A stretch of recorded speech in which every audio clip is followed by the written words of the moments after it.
See guys, today we're doing it a bit different. Find me out in the nature today, and this will be another episode of the TopCat Podcast. And today we're going to be discussing soft skills. So I've got a few notes in my book, and we'll just go through them of what exactly the soft skills are.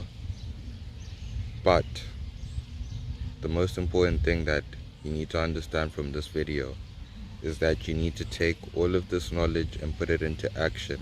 You can't just sit here and listen and then not act on it in your own life and try to improve your own life. These are concepts that I'm not making up in my head, but I'm grabbing from other people, and I feel that it's only fair for me to share, because sharing is caring. It's very important why you understand why these skills are so necessary in today's market, and how these skills are going to affect the outcome of your results in whatever particular endeavor you find yourself striving for. Remember that these soft skills are found in the underlying tone of every economic activity that we engage in on a daily basis. And the more you improve on these soft skills, the better results you're going to get in whatever you're providing to the marketplace in terms of value, service, and product. If you want to succeed, man, you have to be of a different breed. You have to do the opposite of what everyone else is doing, because most people are going to follow the herd. And you've seen what the herd gets. You've seen the results that they've gotten. You know the world that we live in. And all you have to do is go online, type up CNN, and you'll see all the bullshit that's coming your way.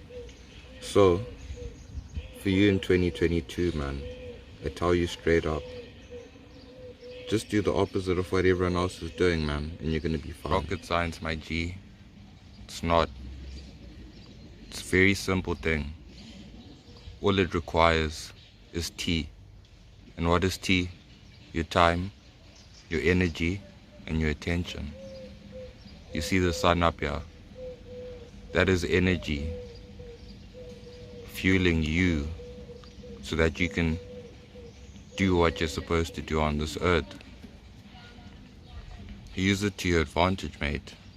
You see, guys, they're going to tell you, go to school, go learn a skill, go become a doctor, go become an accountant, go become a lawyer. But even in those industries, what's going to separate the best lawyers from the mediocre and the worst lawyers is the soft skills.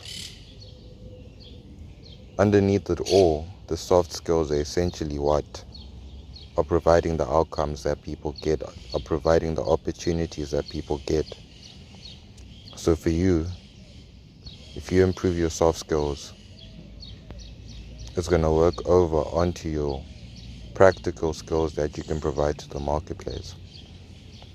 And this essentially is what's going to separate you from the next doctor and the next lawyer and the next accountant. As you can see, guys, I've got my notebook out and I've got a few notes here. You can't see directly what it said, but I took the time out to write down the soft skills, and then I also drew pictures next to the skills that I wrote down, just to give me a more clear indication of exactly what the words mean and the terminology means, and to give me that visualization. And at the same time, I took the time out to draw, which means that my mind is automatically going to remember that process of drawing and the emotion behind it. But we're not here to get into that. We're here to get into the 10 soft skills that I'm going to provide for you today. And I'll literally start off by calling all of them out, and then we can slowly go one by one, identifying exactly what we need to improve on in terms of working on each and every skill that is going to make us a better entrepreneur, and most importantly, a better person. So the first skill is time management, which goes on to conflict resolution. Thirdly, we have teamwork, which goes on to problem solving, which essentially leads to decisiveness, which will give you the ability to work under pressure and will make you a much better leadership, improving your leadership skills, which is in turn going to make you a better communicator, and your communication skills are going to improve because of that. And once you have improved your communication skills, ultimately you're given more responsibility, and that's the next skill that we have, which is responsibility. And once we have responsibility, we have self-actualization, and it leads into self-motivation and nobody needing to tell us what to do to go get what we want to get. So those are the 10 soft skills, and apart from that I added a few more that just tie into each and every one of those particular skills, which is having courage to take action, to be bold, to be decisive. So you have to have courage, you have to be consistent, which means doing this on a daily basis and working on it every single day so that you can get those micro improvements in your life and in the outcomes that you get. Thirdly will be patience, which is very, very crucial, because in the game of life that we play, there are going to be a lot of times that you're going to be waiting, man. And you might have to wait months, you might have to wait years. It could be in your business, it could be in your relationship affairs, it could be just waiting for an appointment. You have to improve on your patience and make sure that you become a person that is willing to wait for the opportunity to come, as opposed to being impatient and jumping onto the next thing. And those will literally be the 3 skills that will tie into every aspect of the previous 10 skills that I stated to you. So when you have these 10 skills, you need to apply these 3 skills on top of those 10 skills. So essentially, when you have time management, when you have teamwork, when you have conflict resolution, now you need to tie it in with patience, consistency, and courage. You need to have the patience to execute, the patience to wait for results, the patience to wait for your colleagues, the consistency to do it every single day, and to do it to the best of your abilities every single day, and the courage to actually act. So now we can dive much deeper into the soft skills. Gotten a lot of time to settle, to understand that there are 10 principles that we are going to discuss today. We can go through each and every single one of them in detail and in depth. So we'll start off with the first one, which is our time management. So with our time management, we're going to do it a bit differently over here, because the thing is, with the majority of people, when it comes to managing time, they only think about on a daily basis or on a weekly basis, but we are thinking more long term and more ahead.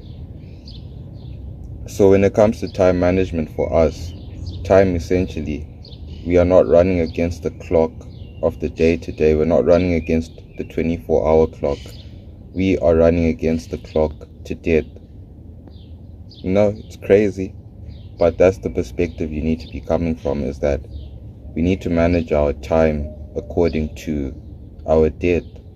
And we don't know when our death is going to come, but we can estimate that at whatever age you are, you know when people generally start to fall off. So you need to be able to manage your time in that sense that you do not have forever to live. So you can't keep procrastinating, and you can't keep pushing things to next week or saying I'm going to do this when I get rich or when I get that. You need to start today, and you need to start now in the capacity that you're able to start in. Don't wait for some big magical miracle moment for you to wake up, or for some tragedy for you to wake up. Right now you have a choice. If you're watching this video, then you can start managing your time in accordance to the amount of years that you plan on living and the amount of years that you're possibly going to be given, so that you can start working against the clock and start racing against the time and getting as much done as possible within your life and not just within the day. Second of all, we go on to conflict resolution. And conflict resolution is going to be something that you have to constantly work on, because you're going to face different people and different masters in your life. So what may work for one person may not work for the next.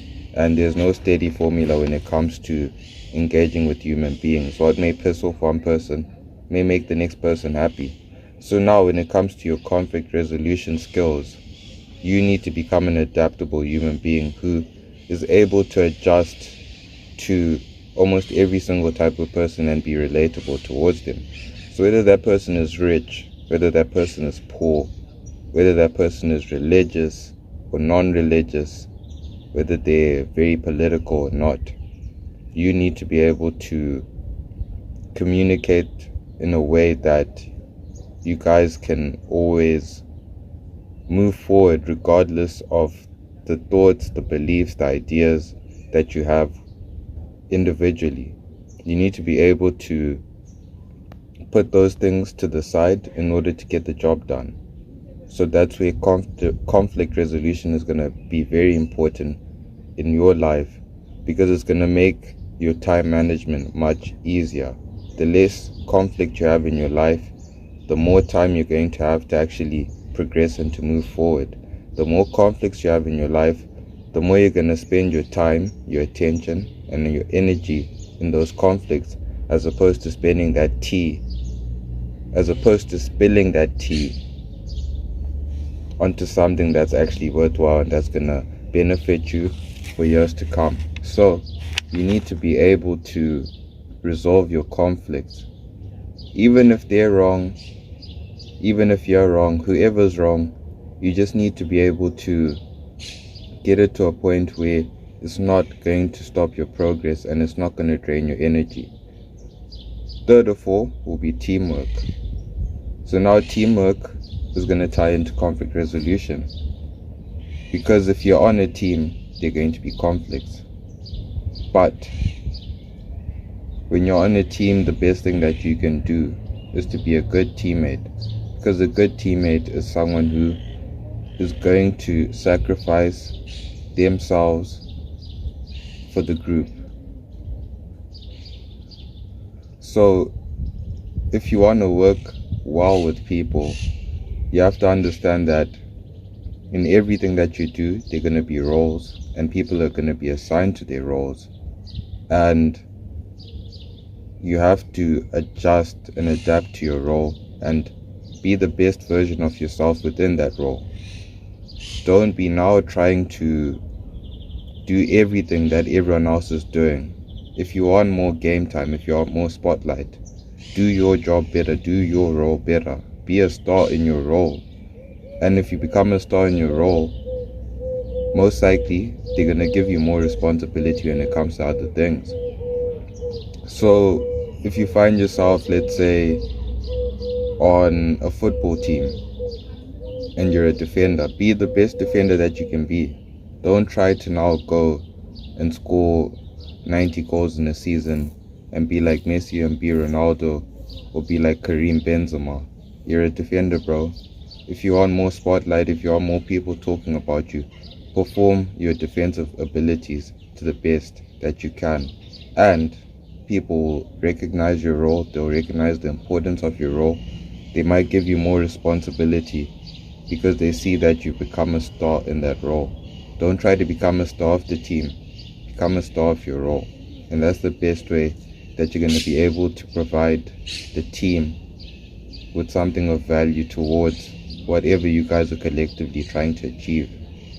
And if you stick to your role, you're going to avoid a lot of conflict. Because once you start jumping into other people's lanes, that's a cause for conflict, because essentially they're going to think you're trying to steal their spotlight. So teamwork is very important.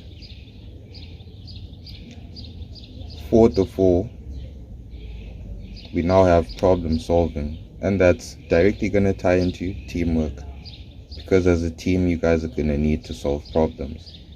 As an individual, you're going to need to solve problems. Every single person has problems in their life. There's nobody in this life with no problems. Everyone has problems almost on a daily basis. People's problems differ, but essentially they're all problems. So, if you can deal with the small ones, best believe that's only going to help you when you have bigger problems in your life. You can't go from trying to spend $1 million. You can't start off trying to spend $1 million when you haven't even held $1,000. So when it comes to problem solving, you need to start dealing with the small problems in your life. And I can give you a few small problems that you can probably deal with right now, which is probably the situation in your house, the order of your house. Clean your house, clean your bedroom, make your bed. Small problems that you have every single day. Wash the dishes. And if you can get those things done for yourself, then I'm sure getting bigger tasks done for other people is not going to be that difficult. So it always starts with the smaller things in your life. Solve the smaller problems, and that's going to give you the strength and the capacity to solve bigger problems in your life. It always starts small, baby steps, and you move on to much larger problems as you get stronger and as you stretch that problem solving muscle. Because all of these things, you need to essentially treat it like a muscle, and it's something that you're going to be practicing on a daily basis. So the more you practice it, the stronger you're going to get at each and every one of these skills, and problem solving in particular, because once you've dealt with one problem, you've learned, and now it's internalized in your being through experience. And because of that experience, you can now avoid future problems of a similar stain. So next will be decisiveness. So when it comes to being decisive, guys, you have to be a person that takes action first, makes decisions quickly, and slowly changes them. Don't be a person who's going to take months or weeks to make a decision. When an opportunity arises, the most you can have is a day to think about it.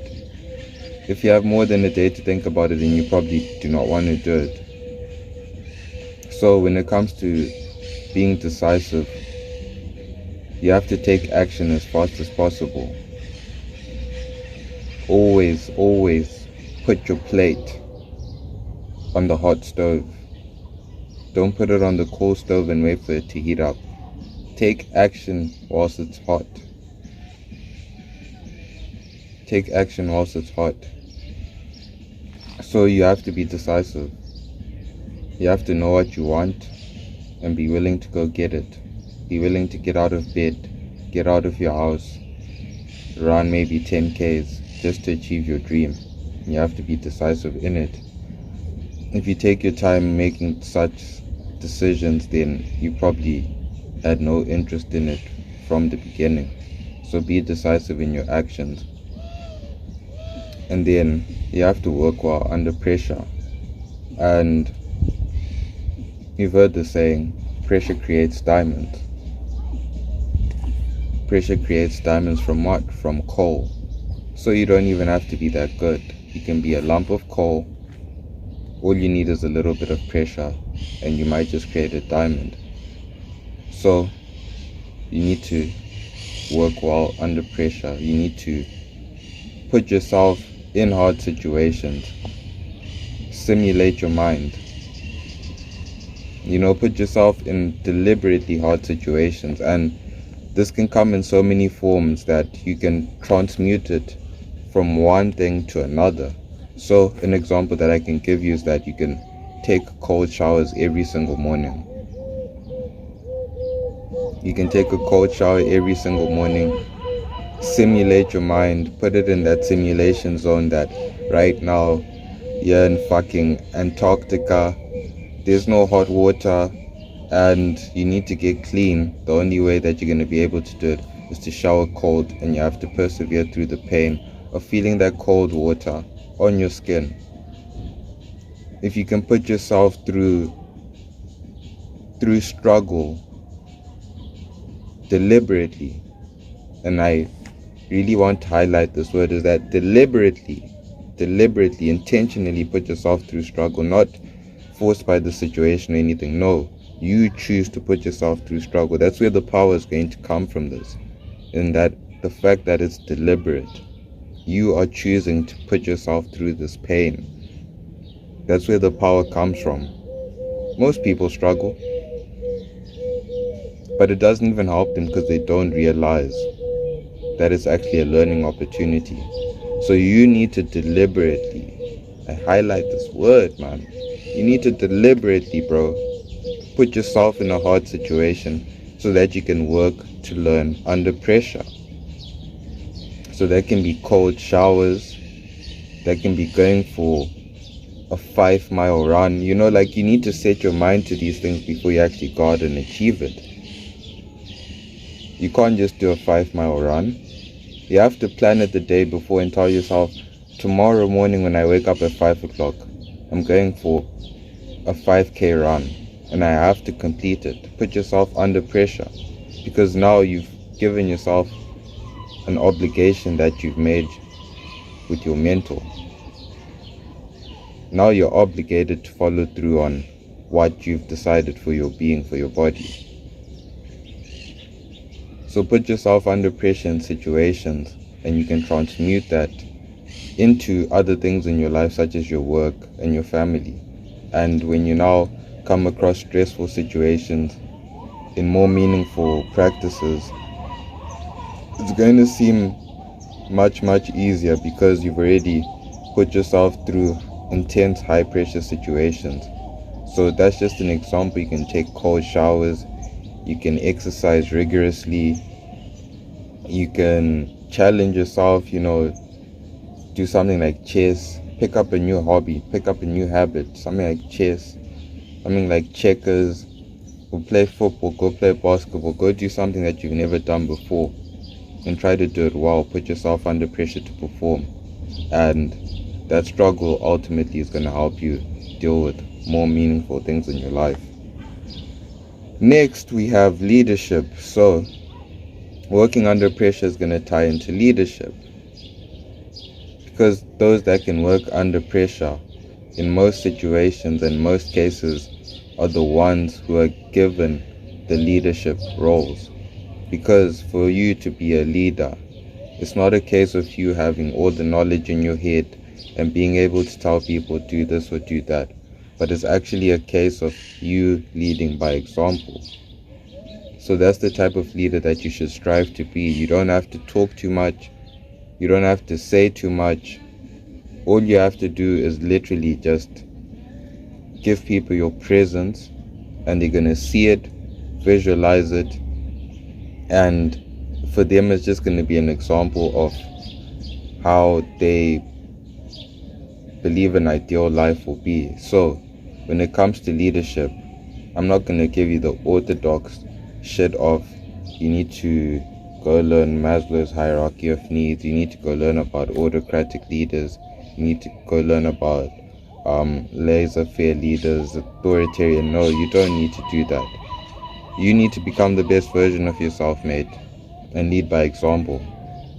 And you know what the best version of you, we all know what the best version looks like. There's a reason why we follow people like Martin Luther King, Nelson Mandela, Jesus Christ, amongst many icons. So you know what a good role model is.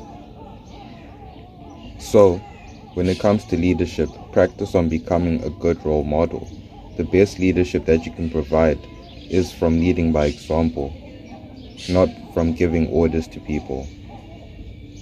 Lead by example, be the best version of yourself, let people see that, and then let people aspire to that. And through that, you're going to create a better generation of young people. So leadership is very important.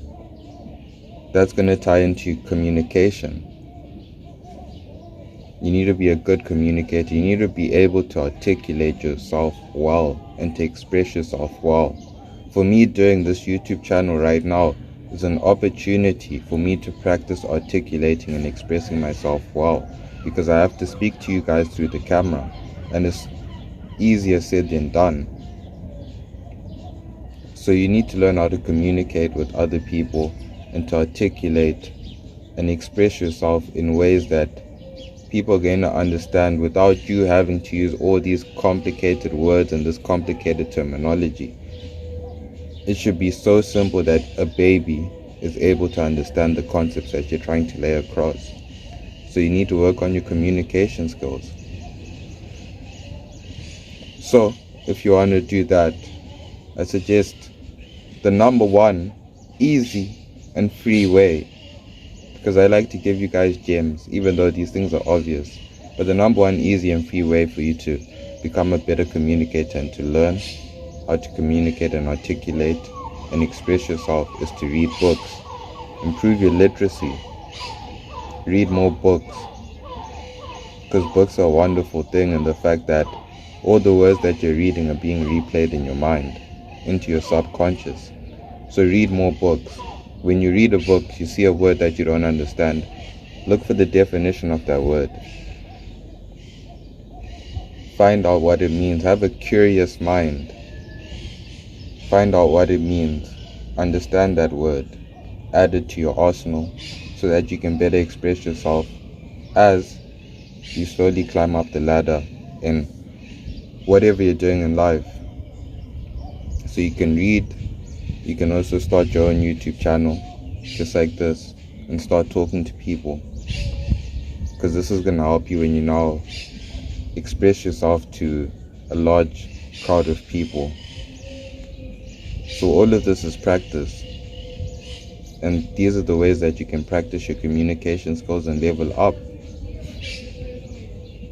It's not rocket science, guys. There's no secret formula. There's no course that's going to teach you all these things. All you have to do is just engage and do the work. Go talk to people on the street. Call some people. Have deep, meaningful conversations. Simple things that you can do to improve your communication, so that you can better express yourself and articulate yourself. Because the better you can express yourself, the better you can make demands, the better you can negotiate, the better you can make compromises. All of it is going to show in the amount that you can attract into your salary through all of these soft skills. So we'll move on to the next thing, which will be responsibility. So after all of these other things that you've acquired, all of these other soft skills that you've acquired, you'll be given responsibility. And responsibility is a very big thing, because with responsibility comes authority. So when you are responsible for the outcomes for yourself and for those around you, automatically, in most cases, you'll be given authority, which means that when it comes down to it, it's going to be your decisions. So if you want to improve your skills with responsibility, you need to improve your courage. You need to improve your boldness. You need to take up opportunities. You need to take up challenges when they arise. Be the first one to have your hand up, and don't be afraid to make a mistake. Don't be afraid to be corrected. Don't be afraid to look stupid. Because you want that responsibility. You do not want the outcomes of your life in other people's hands. Never hand responsibility for your life to other people. Don't hand it to your parents. Don't hand it to your siblings. Don't hand it to your friends. Don't hand it to your girlfriend. Don't hand it to your wife. Don't hand it to your children. Don't hand it to the government. Don't hand it to anyone. Take ownership. Take responsibility, because there's much, much, much more power in that than more people realize. Taking ownership and being accountable for yourself and for the outcomes in your life gives you power to change it. Because when you do not take responsibility, ultimately what happens is you become a victim. And now everything is everyone else's fault but yours. And I've seen a victim mindset, man. It's never helped anyone. It's never helped anyone push on and level up. All it does is keep you stuck in the same cycle of having bad shit happen to you, and then you just go and you blame everyone else except for yourself. You never take any responsibility. So you need to practice the skill of responsibility, having self-accountability, being responsible for yourself, being responsible for those around you. When bad shit happens, you should ask, why is this happening to me? And that should tell you that maybe there's just something wrong in the way that you approached the situation, and because of that you got an unfavorable outcome. It might be someone else's fault. I'm not saying that it's not going to be somebody else's fault, but even if it is somebody else's fault, take responsibility, because you have to have that mindset of, why did it happen to me? Would it have happened to someone else in that way? You need to ask yourself these things and say that, yeah, maybe my girl did cheat on me, but where can I take responsibility? How did I not fulfill my duties as a man towards her for her to step out on me? Take responsibility, because now when you've accepted that you are partly to blame for any of those outcomes, you have an opportunity to take action and to prevent that from happening in the future. It gives you power to change your life, to change the outcomes, because it's not always going to be your fault when shit goes bad. But as long as you're in your body, in your skin, then it's always going to be your responsibility, man. You're going to get fucked over in life so many times, bro, by so many people. And at times it's going to be your fault, but at times you're going to see that it's just the people around you, and that's just how they are. So you have to take responsibility for even putting yourself in that situation, for putting yourself there, just because you didn't know better. Now you know, now I've told you.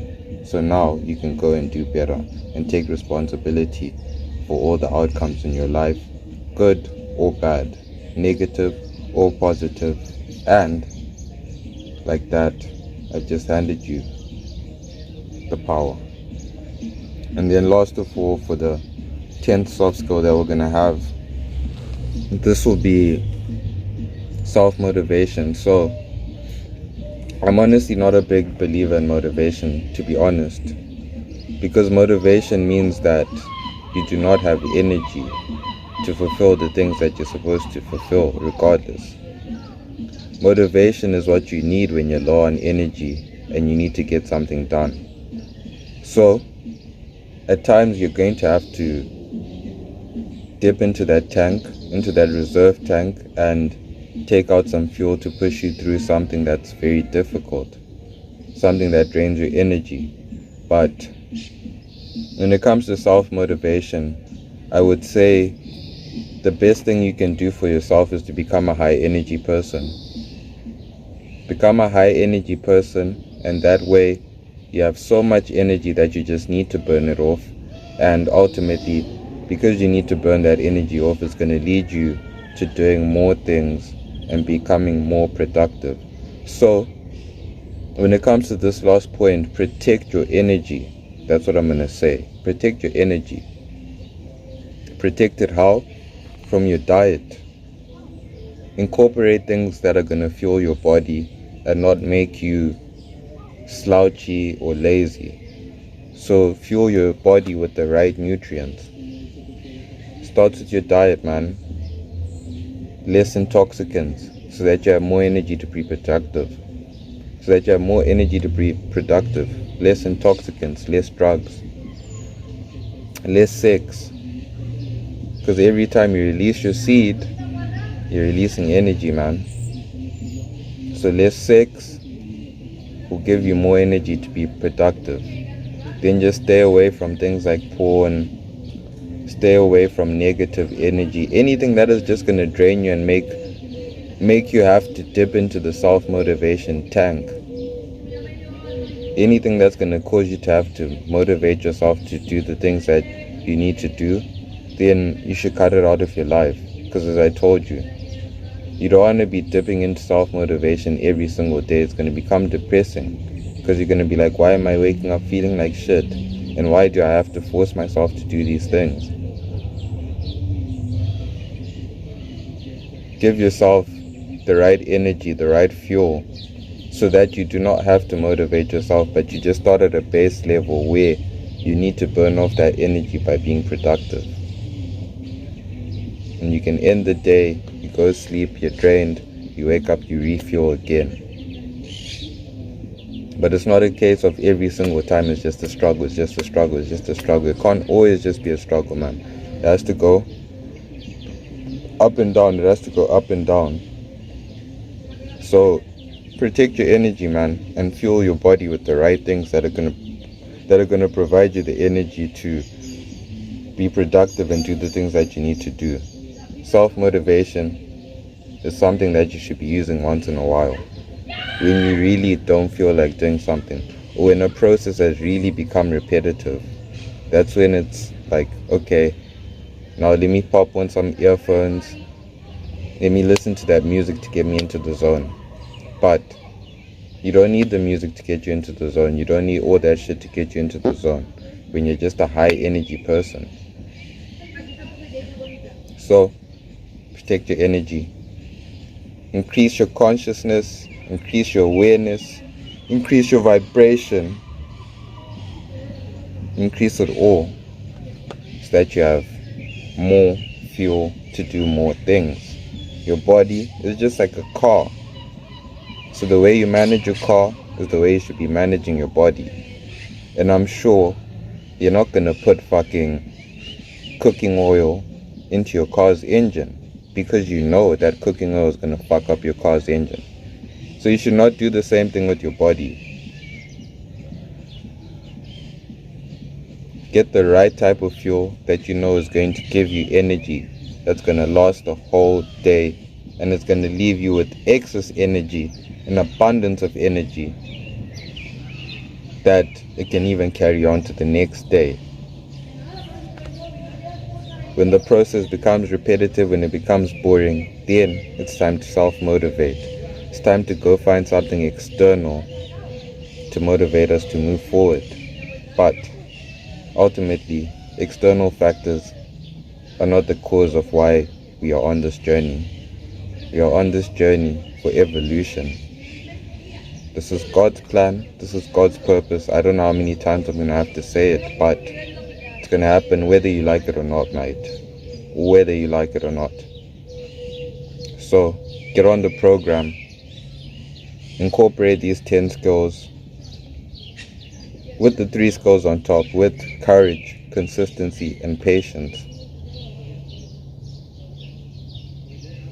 To every one of these skills, add courage, add consistency, add patience, and eliminate the fears. Thank you guys. Each and every single one of these skills useful towards you, and you can incorporate it more into your life so that you can improve your results in your office space, in your work, in your relationships with family and friends, and with the world in general, because none of these skills are going to hurt you. All of them cost nothing. So, best use them to your advantage now, if I do say so myself.